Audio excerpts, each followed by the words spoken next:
কোন অধিকারে তোমরা করলে?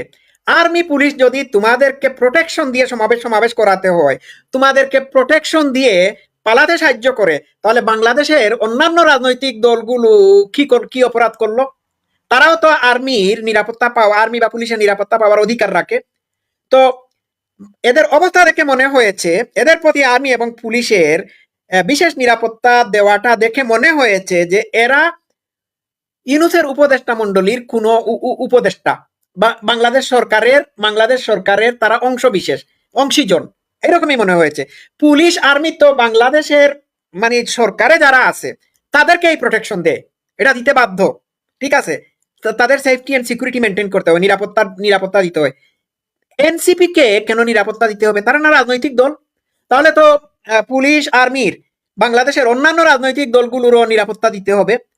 রাজনৈতিক দলগুলো সমাবেশ করলে পরে তারা আক্রমণ হামলা শিকার হলে তাদেরকে নিরাপত্তা দিয়ে অন্যত্র সরিয়ে নিতে হবে। আমি শ্রুতি আসতেছি, আমি শেষ করে দিচ্ছি। এখন কথা হলো, এরা গোপালগঞ্জে গিয়ে যে মিটিং করেছে, মিটিংয়ে তারা এই যে মানে যে বক্তব্য মানে উস্কানিমূলক